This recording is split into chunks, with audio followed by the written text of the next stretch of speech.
For the first time, I want to say that we have to stop blaming God for the situation that we're in. Like, now don't get it twisted. The idea or the concept of a God pacified us to the point that we would accept our conditions. We would accept our plight as the least of the earth, the lowest of the earth, the scums of the earth, right?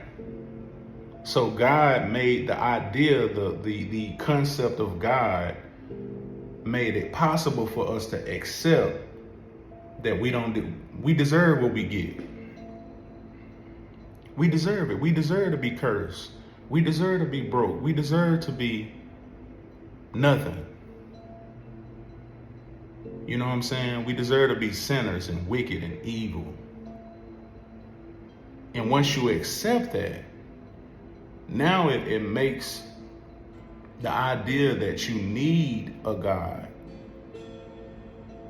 becomes more believable and more acceptable. So now you will never take responsibility for what you allowed. We allowed these wicked men to rule over us. So one of the greatest way to neutralize a people is to transfer their power over to a God that you created. Take the power away from the people and give it to a God that you will create for the people. So if the Israelites wanted a king to rule over them, we accepted a God to rule over us. That's what we accepted. That's what we wanted. They created a God for us, gave us this God idea.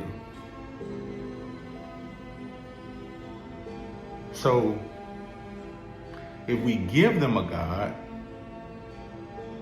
then we strip them of their own power. We strip the people of their own God-like powers, because they not going to depend. As long as they dependent on God, they will never depend on themselves. Like, you will never be God yourself. What does it mean to be, I hate to use this word, God-like. In reality, I would say it means to be self-sufficient. It means to learn to live autonomously. Learn to live independently. Like, you don't need nobody. You don't need a man, or you don't need God, because you are God. You don't need to depend on anybody. But they have created this need for dependence on their system by giving us God. So as long as we blame God for putting us in the situation that we're in, we'll never become God. Because we believe that this is all a part of God's plan.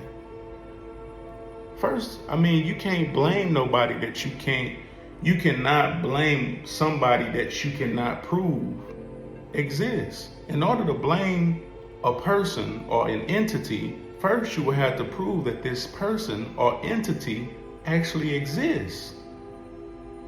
So why are we blaming an entity that we don't believe even exists? Why would you spend your time? Who is the only God that we see? Who is the only devil that we see? That's who you blame. What you can see, what you can feel, what you can touch, what you can hear.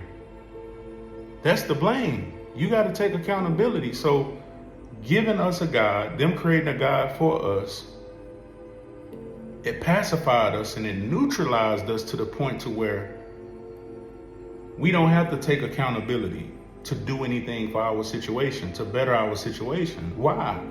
Because we believe that one day God is going to do that for us. He going to save us. He going to deliver us. Nah. If that ain't worked all this time, it ain't going to never work. If it has never worked since you've been on the earth, it's never going to work. It's never going to work anytime in the future if it haven't worked in the past. So you have to become your own God. You have to take your power back. How do you do that? By realizing that you need to create or accept your own God-like powers, your own, take accountability for what you allow, and learn to live self-sufficiently as a God, independently of the system that these men these men you have allowed to be God over you have created for you. So stop accepting the God that they gave you and realize the God you need to become to better your situation and to live to actually recognize the ability and the power that you have once you stop blaming a God that never existed.